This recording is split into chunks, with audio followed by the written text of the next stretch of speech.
మన జమ్మూ కాశ్మీర్ వెళ్దాము అనే యాత్రికులకి ఇది చాలా హిందూ హిందూ హిందూ. ఇప్పుడు ఎక్కడికి వెళ్తే సేఫ్ కాదు అనే ఒక ఆర్మీ చీఫ్ అట్లా మాట్లాడకూడదు. టెర్రరిస్ట్ గ్రూప్ అండి ఇది, లష్కర్ ఈ తైబా. వినరా వినరా దేశం మనదే. మనదేరా. అబ్సల్యూట్లీ.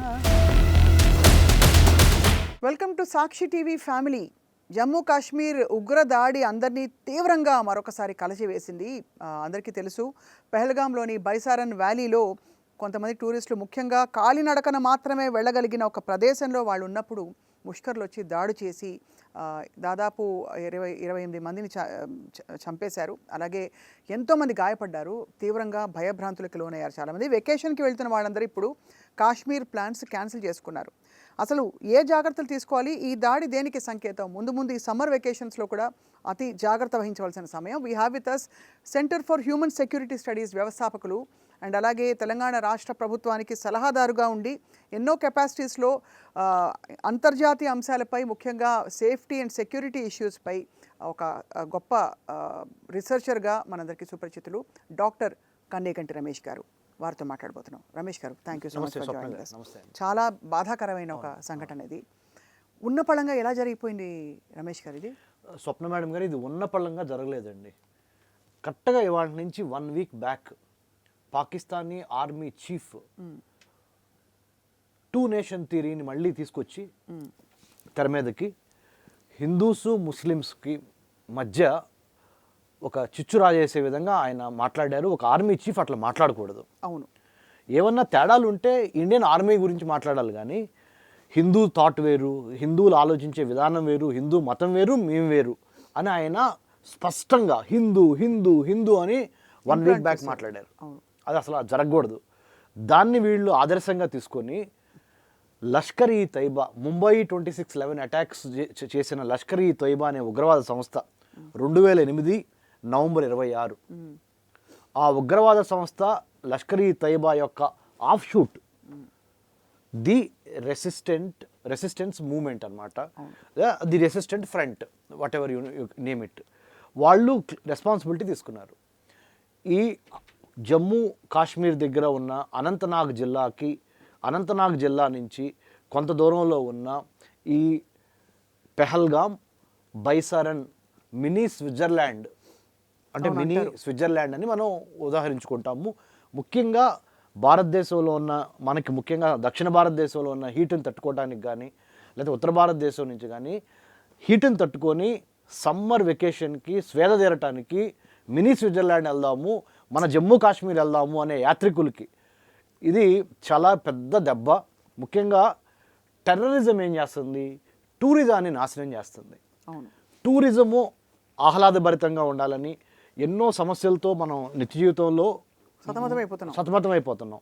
కొన్నాళ్ళు సేద్దిరదాం మన భారతదేశంలో, మన అంతర్భాగమైన జమ్మూ కాశ్మీర్ వెళ్దాము, చక్కగా కాశ్మీర్ అంటేనే అది గొప్ప స్వర్గము అనే ఒక చక్కటి గత 8-9 ఏళ్ల నుంచి చాలా వరకు అబ్రాగేషన్ ఆఫ్ ఆర్టికల్ 370 తర్వాత 370 ఆర్టికల్ అధికారాన్ని రద్దు చేసి స్పెషల్ స్టేటస్ని తీసేసి కేంద్రపాలిత ప్రాంతంగా చేశాము జమ్మూని, కాశ్మీర్ని, తర్వాత మన లదాఖ్ని.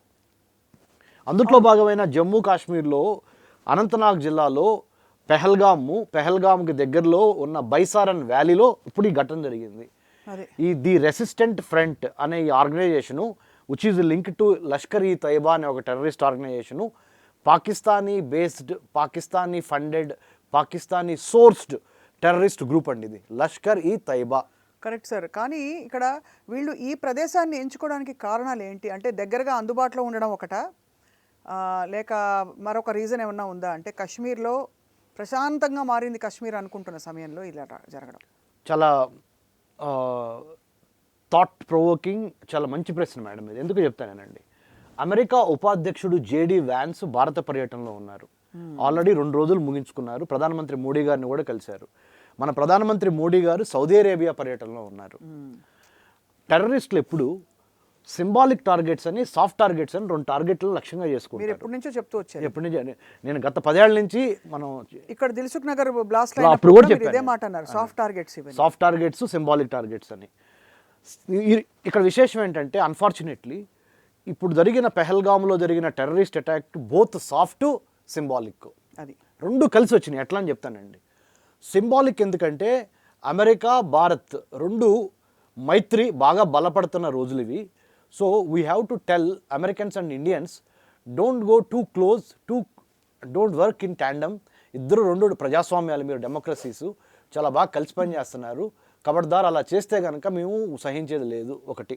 రెండోది, కాశ్మీర్ని ఒక టూరిజం సెంటర్గా ప్రమోట్ చేయడానికి గవర్నమెంట్ ఆఫ్ ఇండియా, ప్రధానమంత్రి నరేంద్ర మోడీ గారు, అమిత్ షా గారు, జాతీయ భద్రతా సలహాదారు అజిత్ దోవల్ గారు, ఇంకా అందరూ కలిసి ఒక టీమ్గా ఏర్పడి పాకిస్తాన్లో నుంచి క్రాస్ బోర్డర్ టెర్రర్ ఎలిమెంట్స్ మన జమ్మూ కాశ్మీర్లోకి చొరబడకుండా భారతదేశానికి పాకిస్తాన్కి 3,323 కిలోమీటర్ల ల్యాండ్ బోర్డర్ ఉంది. అవును, LOC అంటారు, లైన్ ఆఫ్ కంట్రోల్. ఈ 3,323 కిలోమీటర్ల ల్యాండ్ బార్డర్లో అవతల వైపు నుంచి పాక్ ఆక్యుపైడ్ కాశ్మీర్ అంటారు, POK. అవును, అట్నుంచి ఉగ్రవాదులు మన లోపలికి జొరబడి కొట్టకుండా మనం చాలా ప్రయత్నాలు చేస్తున్నాం. అందులో టెక్నాలజీని కూడా బాగా వాడుతున్నాం మనం. రైట్. సో అదంతా ఒక ఎత్తు అయితే, ఇప్పుడు ఈ ఈ ఈ టెర్రరిస్ట్ అటాక్ ఏం చెప్తుందంటే, JD Vance America vice president ఇండియాలో ఉన్నాడు, మీరిద్దరూ కలిసి పనిచేయొద్దు, కలిసి పనిచేస్తే సహించేది లేదు, భారత్ అండ్ అమెరికా నెంబర్ 1. మీరు కాశ్మీర్ని టూరిజం సెంటర్గా మారుద్దాం అనుకుంటున్నారు. చాలామంది నాన్ లోకల్స్, అంటే ఇక్కడి నుంచి దక్షిణ భారతదేశం నుంచి కానీ ఉత్తర భారతదేశం నుంచి కానీ చాలామంది కాశ్మీర్ వెళ్ళి కాశ్మీర్లో కూడా నాన్ లోకల్ రెసిడెంట్స్గా మారి అక్కడ వ్యాపార వృద్ధి చేస్తే ఆ వ్యాపారం ద్వారా కాశ్మీర్లో ఉన్న జనాలందరికీ ఉపాధి దొరుకుద్ది అనే ఒక మంచి ప్రణాళిక. అసలు యాక్చువల్గా అది మన హ్యూమన్ సెక్యూరిటీ, మానవ రక్షణకి, మానవ భద్రతకి సంబంధించిన విద్య, వైద్యము, పర్యావరణము, ఉపాధి, ఈ 4 కనుక ఇస్తే మనుషులు కొట్టుకోరు అనే దాని మీద కేంద్ర ప్రభుత్వం దృష్టి సారించి హ్యూమన్ సెక్యూరిటీలో భాగంగా విద్య, వైద్యము, ఉపాధి, ఆరోగ్యం పెంచాలి, అక్కడ ఇన్ఫ్రాస్ట్రక్చర్ పెంచాలి అని మనం ప్రయత్నం చేస్తున్నాం. అంటే మన పాజిటివిటీ మీద ఒక నెగటివ్ దెబ్బ వేయడానికి మన యొక్క అభివృద్ధి చూసి ఓర్వలేనితనము, మనం ముఖ్యంగా జమ్మూ కాశ్మీర్ని మిగతా రాష్ట్రాల్లాగా నార్మల్గా చేసేస్తున్నాము అనే ఒక అక్కసు. అంటే డిస్టర్బ్డ్ ఏరియా ఉంటే వాళ్ళకి పోరాడడానికి అబ్సల్యూట్లీ అండి. ఇప్పుడు ఒక బీస్ట్ లేదా ఒక డెవిల్ ఏం కోరుకుంటుందంటే అభివృద్ధి జరగకూడదు, ప్రజలు నిరక్షరాస్యులుగానే ఉండాలి, స్థిరంగా ఉండకూడదు, ఉపాధి ఉండకూడదు, గందరగోళంగా ఉండాలి. అప్పుడే ఆ వైరస్ అక్కడ బాగా, ఈ టెర్రరిజం అనే ఒక వైరస్ బాగా అభివృద్ధి చెందటానికి డిస్టర్బ్డ్ ఖయాటిక్ ఏరియా ఉండాలి వాళ్ళకి.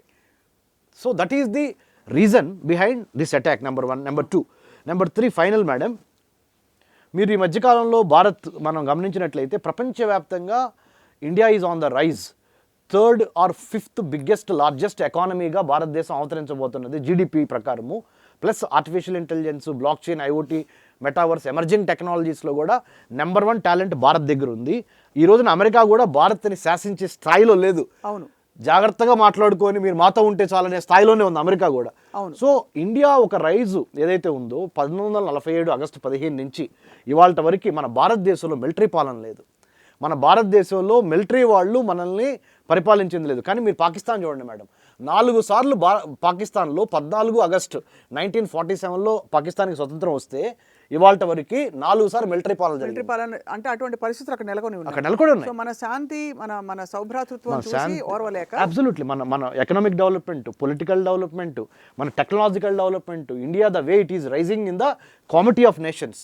అదే ప్రపంచవ్యాప్తంగా భారత్కు వస్తున్న ఒక గొప్ప పేరుని నాశనం చేయాలంటే, అక్కడ టూరిజాన్ని దెబ్బతీయాలంటే, ఎకానమీని దెబ్బతీయాలంటే రోడ్లు, ఇన్ఫ్రాస్ట్రక్చర్ రాకూడదు, అక్కడికి జనాలు వెళ్ళకూడదు, వాళ్ళ నిరక్షరాస్యత. ముఖ్యంగా ఇక్కడ ఎవరిని దెబ్బకొట్టారు తెలుసా మేడం? వాళ్ళని పేదరికానికి బిలో పావర్టీ లైన్లో ఉన్న ఎంతో కాశ్మీరీల పొట్టగొట్టారు వాళ్ళు. అవును, ఒకే మతానికి చెందిన ఉగ్రవాదులు అదే మతానికి చెందిన లక్షల మందికి ఈ రోజున ఫుడ్ లేకుండా చేశారు ఈ టూరిజం దెబ్బతింటాం మూలాన కాశ్మీర్లో. అవును, కానీ అది పెద్ద ఇష్యూగా పరిగణించక ఇది మతపరమైన ఒక దాడిగా చూసి ఇంటర్నల్గా కూడా దీని కాన్ఫ్లిక్ట్ అంటే మీడియాకి పాకి అది ఎంతో స్పిల్ఓవర్ ఎఫెక్ట్గా కనిపిస్తోంది. సో దానికి పరిష్కారం ఏమిటో చూడాలి. చాలా జాగ్రత్తగా ఉండాలి మేడం. మన శత్రువు ఏమైతే మనం పొరపాట్లు చేయాలనుకుంటున్నాడు అంటే అవన్నీ చేసే అవకాశాలు ఉన్నాయి. కాబట్టి మరింత ప్రేమతో మన ఇరుగు పొరుగు వారి పట్ల పరమత సహనము, రిలీజియస్ టాలరెన్స్. ఇప్పుడు చాలా ఎక్కువ ఉండాలి. ఇక్కడ ఒక కీలకమైన ప్రశ్న రమేష్ గారు, ఇది చూసి చాలామంది కదిలిపోయారు. ఇప్పుడు ఎక్కడికి వెళ్తే సేఫ్ కాదు అనే ఒక ఆలోచనలో పడిపోయారు. ఈ సమ్మర్ వెకేషన్స్ వచ్చినప్పుడు అందరూ వైష్ణోదేవికి కూడా వెళ్తారు చాలా మంది. ఇప్పుడు అమర్నాథ్ యాత్ర రేపు జూలై 2 నుంచి స్టార్ట్ అదే అవుతుంది. అంటే దాని ముందు జరిగిన ఒక దుర్ఘటన కాబట్టి అదంతా ఎఫెక్ట్ అవుతుందని చాలా మంది అంచనా వేస్తున్నారు. What you say sir as a security expert, జాగ్రత్త పడాలంటారా, వెళ్ళొద్దంటారా? మేడం మేడం, రాబోతున్న 10-15 రోజులు చాలా గడ్డు కాలం మనకి. రాబోతున్న 10-15 రోజులు 2 వారాలు. ఎందుకంటే 11,098 కిలోమీటర్ల సువిశాల సముద్ర తీరం కలిగిన దేశం భారతదేశం.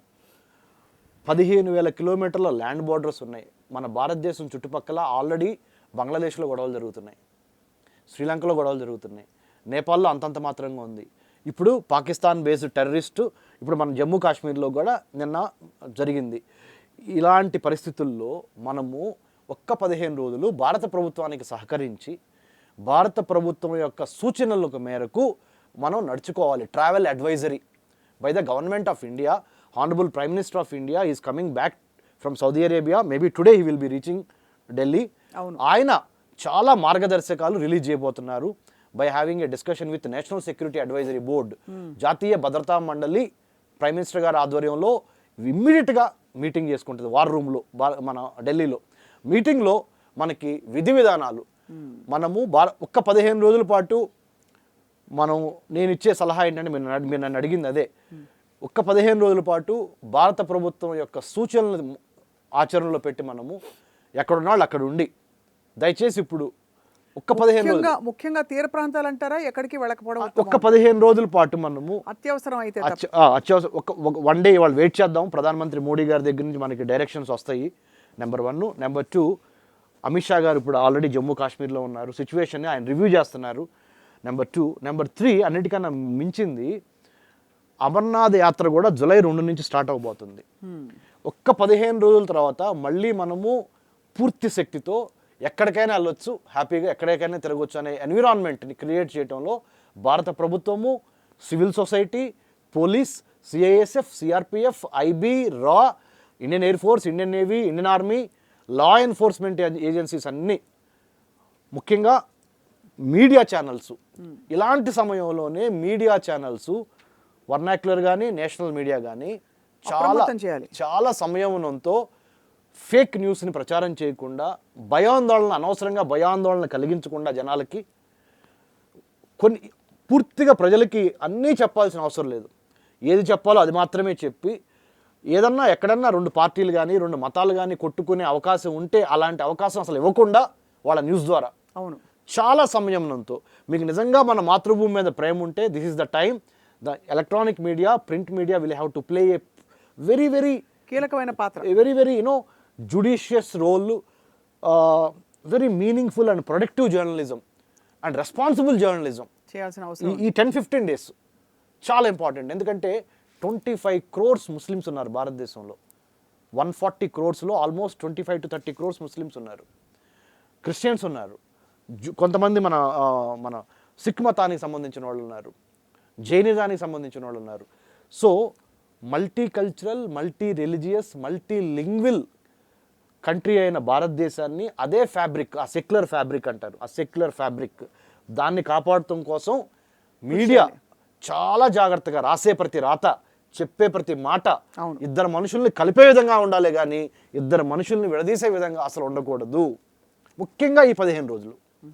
ఎందుకంటే in the days to come we have to see how government of India is going to react, how the world is going to react also. Already Italian PM, American President, Australia, many other countries, Japan and many other countries, European Union condemned the ghastly terrorist attack that had happened in the Pahalgam. Correct sir. పహల్గామ్లో జరిగిన వివరాలు sir జనానికి తెలుసుకోవాల్సినవి కొన్ని మీ ద్వారా తెలుసుకుందాం. మీకు ఒక అంటే ఒక ఆథెంటిక్ హోల్డ్ ఉంటుంది కాబట్టి ఎలా జరిగింది దాడి చెప్పండి సార్, ఏం జరిగింది? ఫస్ట్ ఒకటి మ్యామ్, వాళ్ళు చాలా జాగ్రత్తగా ప్రీ ప్లాన్డ్ అటాక్ మేడం, ఇది నెంబర్ 1. నెంబర్ 2, ఒక అవాంఛనీయ సంఘటన జరిగిన తర్వాత డిజాస్టర్ రెస్క్యూ ఆపరేషన్స్ ఉంటాయే, అవును, వాటికి ఎక్కువ టైం పట్టే ప్లేస్ని వాళ్ళు చూస్ చేసుకున్నారు. అందుకనే వాళ్ళు వ్యాలీ లోపల చూస్ చేసుకున్నారు.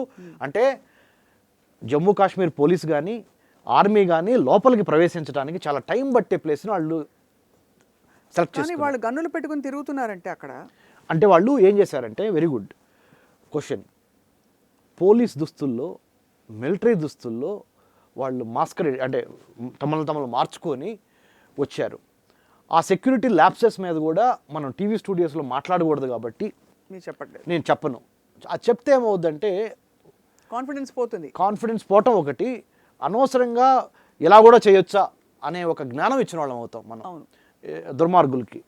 వాళ్ళకి terrorism has no religion, no region, no colour. The united colours of terror only one thing ఏంటంటే హ్యూమనిజం, మానవత్వం కానీ మానవతావాదానికి కానీ అది వ్యతిరేకం అండి. So they have chosen a target after doing lot of research, number 1. Number 2, Pakistani based ideological support, financial support లేకుండా ఇది జరగదు. కరెక్ట్. ఆర్మీ సపోర్ట్ లేకుండా ఇది జరగదు. ఎందుకు చెప్తాను, ఎందుకు అంటే వాళ్ళు చూస్ చేసుకున్న ప్లేసు, కొట్టిన విధానము, అటాక్ చేసిన విధానము చాలా రెక్కీ చేశారు వాళ్ళు. నెంబర్ 1. నెంబర్ 2. నెంబర్ 3, ఎటువంటి లొకేషన్ చూస్ చేసుకున్నారు? ఒకవేళ క్షతగాత్రులు అంటే ఇంజూరీ అయిన వాళ్ళని మళ్ళీ తిరిగి తీసుకురావడానికి కూడా దే హ్యావ్ టు టైం పట్టుద్ది, అక్కడికి వెళ్తానికి కూడా అలాంటి ప్లేస్ని చూస్ చేసుకున్నారు. ఈ ఉండే అకామిడేషన్స్ ఎలాంటివి sir? They are relatively safe places వీళ్ళు ఉన్నవి? అంటే వీళ్ళు కొన్నేమో make shift houses, tent houses madam. See when everything is normal, it's a beautiful place. So something goes like this, అప్పుడు మనం ఆలోచిస్తాము కానేది. ఇంకోటి ఏంటంటే అన్నిటికన్నా ముఖ్యంగా వాళ్ళు హనీమూన్ చేసేవాళ్ళని, కొత్తగా పెళ్ళి వెళ్ళిన వాళ్ళని, తర్వాత ఈ సాఫ్ట్వేర్ ఎంప్లాయీస్ బాగా అలసిపోయి వేరే డిఫరెంట్ ప్రొఫెషన్స్ అలసిపోయి వెళ్ళిన వాళ్ళని, వయసులో పెద్ద ఉన్న వాళ్ళని, అంటే మొబిలిటీ తక్కువగా ఉన్న వాళ్ళని, వీళ్ళందరినీ టార్గెట్ చేసి వెళ్ళారు. కొంతమందిని ఎందుకు వదిలేశారు అంటే వాళ్ళు చెప్పారనమాట. అంటే నేను చెప్పకూడదు ఇక్కడ మళ్ళీ కొన్ని. ఒక మతాన్ని వాళ్ళు ఐడెంటిఫై చేసి ఆ మతాన్ని సంబంధించిన వ్యక్తుల్ని చంపడానికి వాళ్ళ ప్రథమ కర్తవ్యం. ఇది టెర్రరిస్టులది. రెండోది, మీరు మీ ప్రభుత్వానికి చెప్పండి మిమ్మల్ని వదిలేస్తున్నాం, మీరు వెళ్ళి చెప్పండి, ఇక్కడికి వచ్చి మీరు టూరిజం అని చెప్పి, బిజినెస్ అని చెప్పి, ఇక్కడికి వచ్చి రియల్ ఎస్టేట్ అని చెప్పి, ఇక్కడికి వచ్చి మీరు సాధారణంగా ఎలా అయితే మీరు మెయిన్ల్యాండ్ ఇండియాలో జరుగుతున్నాయో ఆర్థిక కార్యకలాపాలు అవి ఇక్కడ చేయడానికి కుదరదని చెప్పండి మీ గవర్నమెంట్కి, మీ ప్రైమ్ మినిస్టర్ గారికి చెప్పండి అని చెప్పించడానికి మేము నిన్ను వదులుతున్నాము. కానీ ఎంత యాదృచ్ఛికం చూడండి, ఆ వదిలిపెట్టిన వ్యక్తులు నిజంగా తలరాతలు అంటే ఇప్పుడే అర్థమవుతాయి. ఎందుకంటే వీళ్ళని వదిలిపెట్టి వాళ్ళని చంపారంటే ఆ వైసీ వరుస కూడా జరిగి ఉండొచ్చు కదా, వాళ్ళని వదిలిపెట్టి వీళ్ళని చంపుండొచ్చు కదా. ఇంకొకటి చెప్పనా మేడం, వాళ్ళ అదృష్టాలు అనాలా, నక్షత్రాలు అనాలా, అంతే. నిజంగా అసలు ఐబీ ఆఫీసర్ గారి వైఫ్ ని వదిలిపెట్టి, నేను అదే చెప్పబోతున్నాను నేను మీతో. ఐబీ ఆఫీసర్ వైఫ్ని వదిలిపెట్టేసి ఐబీ ఆఫీసర్ని, అది మన హైదరాబాద్కు చెందిన మన కోటిలో సబ్సిడరీ ఇంటెలిజెన్స్ బ్యూరో అంటారు, ఐబీలో ఒక శాఖ, అది గవర్నమెంట్ ఆఫ్ ఇండియా కింద పనిచేస్తుంది. మునీష్ రంజన్ సంథింగ్, ఆయన బీహారీ బీహార్ నుంచి వచ్చారు, ఇక్కడ పనిచేస్తున్నారు. ఆయన భార్యతో ఆయన అక్కడికి వెళ్ళినప్పుడు హాలిడేలో భాగంగా ఇది జరిగింది. ఫస్ట్ టైం ఒక ఐబీ ఆఫీసర్, జనరల్గా ఐబీ ఆఫీసర్స్ నార్మల్ క్లోతింగ్లో ఉంటారు, వాళ్ళు పోలీస్ యూనిఫామ్ ఎప్పుడు ఉండదు వాళ్ళకి. ఇంకొకటి ఏంటంటే మేడం, పూణేకి సంబంధించిన ఒక వ్యాపారి, ఆమె కూతురు, వాళ్ళ అమ్మగారు అందరూ కలిసి ఒక ఫ్యామిలీ పరంగా వెళ్ళి ఆయన కొన్ని రిసైడ్ చేయలేకపోయాడని ఒక మతానికి సంబంధించిన వ్యాఖ్యలు అంటే మంత్రాలనండి, లేకపోతే దానికి సంబంధించిన రిసైడ్ అంటే చెప్పలేకపోయాడని చెప్పి కాల్చడం జరిగింది. అంటే ఇది చాలా, అంటే మత కల్లోహాలు సృష్టించడానికి వాళ్ళు పన్నుతున్న ఈ టెర్రరిస్టులు, ఈ ఉగ్రవాదులు అలాంటి దాని ట్రాప్లో మనం పడకుండా వాళ్ళ యొక్క లక్ష్యాన్ని మనం ఛేదించాలి అంటే, వాళ్ళ లక్ష్యాన్ని వాళ్ళు చేరుకోకుండా మనం ఆపాలంటే మనం ఏం చేయాలంటే రిలీజియస్ టాలరెన్స్, పరమత సహనము ఈ టైంలో చాలా ఇంపార్టెంట్. అండ్ అతి జాగ్రత్తగా టూరిస్ట్ ప్లానింగ్ చాలా బాగా జరగాలి. Religious tolerance, proper planning, plan A, plan B, travel holidays. ముఖ్యంగా కొద్దిగా సమస్యాత్మక ప్రాంతాలు ఏవైతే ఉన్నాయో భారతదేశంలో, north east is fine. North east is fine. అంటే అక్కడ కూడా చైనాకి సంబంధించి బట్ ఇటువంటివి జరగవు. నార్త్ ఈస్ట్లో నో ప్రాబ్లం అండి. బట్ నార్త్ ఈస్ట్లో వచ్చిన ప్రాబ్లం ఏంటంటే ఒకటే ప్రాబ్లము, అక్కడికి వెళ్తానికి కూడా మనకి సరైన ట్రాన్స్పోర్టేషన్ బై రోడ్ కానీ బై ఎయిర్ కానీ ఎప్పుడు ఉంటుందో ఎప్పుడు ల్యాండ్ స్లైడ్స్ అయ్యే అవకాశాలు ఎక్కువ ఉంటాయి. కాబట్టి అదే ఇంకో డిఫరెంట్ కైండ్ ఆఫ్ అదో డిఫరెంట్ కైండ్ ఆఫ్. సో దయచేసి ఒక్క 15 రోజులు మీరు టూరిజం చేయండి, పర్యటనకి వెళ్ళండి, ఆహ్లాదంగా ఉండండి.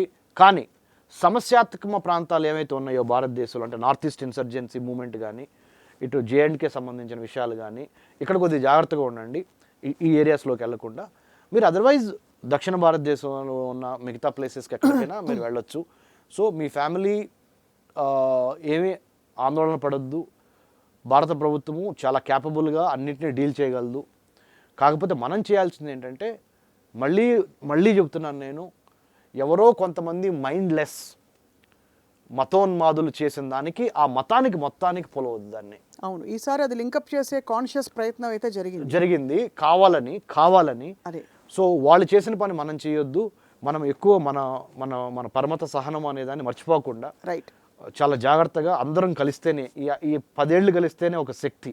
కాబట్టి ఈ 10 మతాలు కలిసి భారతదేశం మేము నిలబడుతున్నామని ప్రపంచానికి చెప్పటం, ప్లస్ టెర్రరిస్టులకు కూడా చెప్పాలి, మీరు పన్నిన పన్నాగాలు, మీ మైండ్ గేమ్స్, మీరు ఆడుతున్న సైకలాజికల్గా మానసికంగా మమ్మల్ని డిస్టర్బ్ చేసి 2 మతాల మధ్య 2 ప్రాంతాల మధ్య మీరు ఏదైనా విభజన తెద్దాం అనుకుంటే అది కుదరదు, మేము అంత అమాయకులం కాదు అని కలిసికట్టుగా United we stand, divided we fall అనేది తెలుసు. కాబట్టి ఐకమత్యమే బలం. కాబట్టి చాలా జాగ్రత్తగా, చాలా కాన్షియస్గా మన దేశభక్తి ఇప్పుడు వేరే మతాన్ని దూషించడం కానీ ద్వేషించడం కానీ అది కొలమానం కాదు.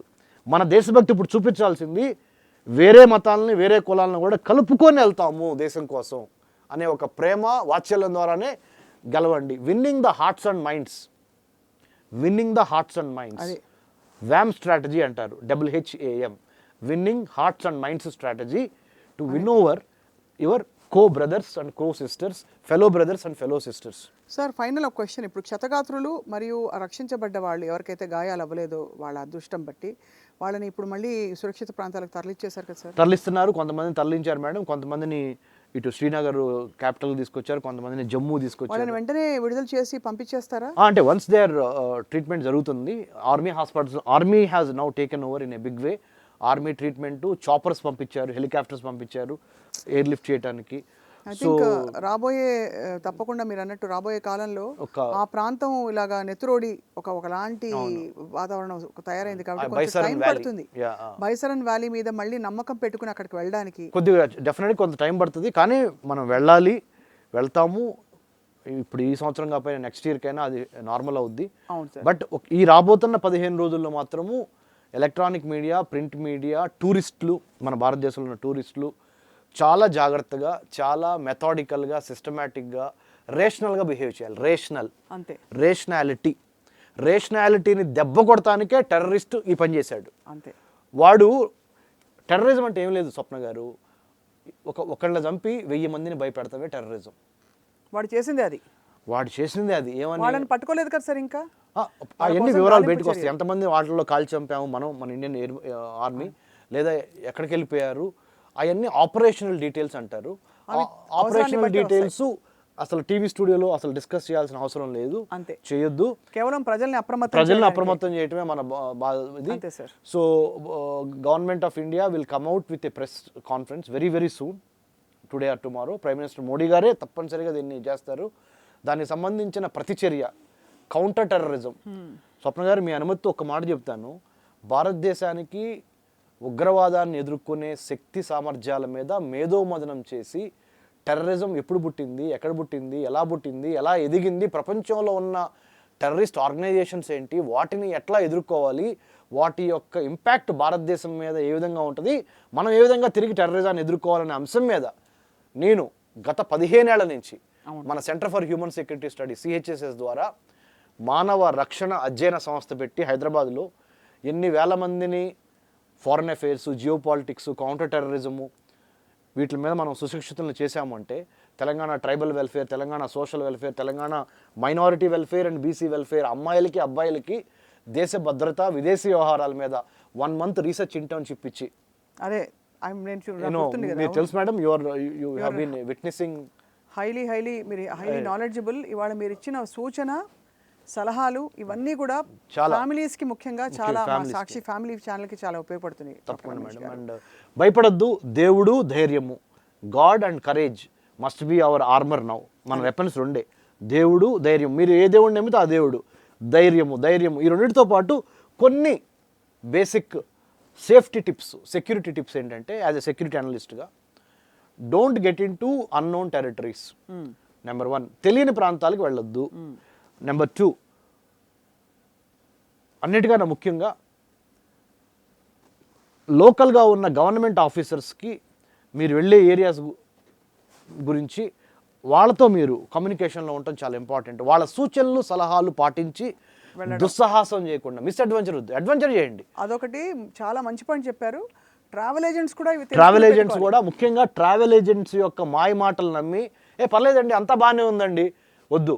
మాలాంటి నాట్ ఫర్ ప్రాఫిట్, మేము ప్రాఫిట్ లేకుండా పనిచేస్తున్న సంస్థ centre for human security studies, మానవ రక్షణ అధ్యయన సంస్థ, మాలాంటి వాళ్ళని సంప్రదించండి. ఎందుకంటే మాలాంటి థింక్ ట్యాంక్స్లో రిటైర్ అయిన ఐఏఎస్లు, ఐపీఎస్లు, army, navy, air force, CISF, CRPF వాళ్ళు చాలామంది పనిచేస్తున్నారు. అంటే అనుభవజ్ఞులు మా దగ్గర ఉన్నారు. లాభాపేక్ష లేకుండా పనిచేస్తున్నాము. ఏదో మేము ఒక ట్రావెల్ ఏజెంట్ దగ్గరికి వెళ్తే వాడు ఏమంటాడే అంత బాగానే ఉందండి, సర్దుకుపోయింది, మీరు తీసుకోండి, టికెట్లు తీసుకోండి, మేము ఉన్నాం కదా అని ముందుల వాళ్ళు బిజినెస్ ట్రాన్సాక్షన్ చేస్తారు. Don't get into the trap. So please come back to us if you need anything. When Swapna madam has my details, everything she knows, and we are ready to help our country. మన భారతీయులందరికీ కుల మతాలు ప్రాంతాలకి అతీతంగా help చేస్తాము. ఇలాంటి సమయంలోనే లౌకిక రాజ్యము, మన గొప్ప బలం ఏంటంటే లౌకిక రాజ్యము. ఆ లౌకిక రాజ్యం అంటే సెక్యులర్ ఫ్యాబ్రిక్ని దెబ్బతీయటానికే టెర్రరిస్టులు ఈ పన్నాగం పన్నారు. అది గుర్తించుకుని ఆ కుట్రని మనము తిప్పికొట్టాలి. అంటే ఫిజికల్ బలం కన్నా సైకలాజికల్గా, మెంటల్గా చాలా స్ట్రాంగ్ ఉండాలి. బ్రెయిన్ మేధోమథనం చేయండి మీరు. అంతే సార్. తొందరపడద్దు, ఆవేశాలకు లోనయ్యి, ఎమోషన్లకు లోనయ్యి పక్క మతాన్ని పొరపాటున వాళ్ళని కించపరచడం కానీ, తప్పు చేయటం కానీ, వాళ్ళని అంటం కానీ చేయొద్దు. అదే సార్, తప్పకుండా. ఎందుకంటే మనం నిలబడితేనే గెలవగలవు ఈ వార్. అది ఆ పాట గుర్తొస్తుంది, వినరా వినరా దేశం మనదేరా. అబ్సల్యూట్లీ. చాలా బాధాకరమైన ఈ సంఘటన నుంచి కుటుంబాలన్నీ కోలుకుంటాయి, అక్కడ స్థానిక ప్రజలందరూ కూడా కోలుకుంటారని చెప్పి ఆశిస్తున్నాను. మళ్ళీ శాంతి పవనాలు వేస్తే తప్పకుండా ఆ సేతు హిమాచలం, కాశ్మీర్ నుంచి కన్యాకుమారి వరకు మనది. మన జెండా, మన ఎజెండా ఒకటే, భారతదేశ రక్షణ. అప్పుడు thank you very much doctor. Thank you Swapna గారు.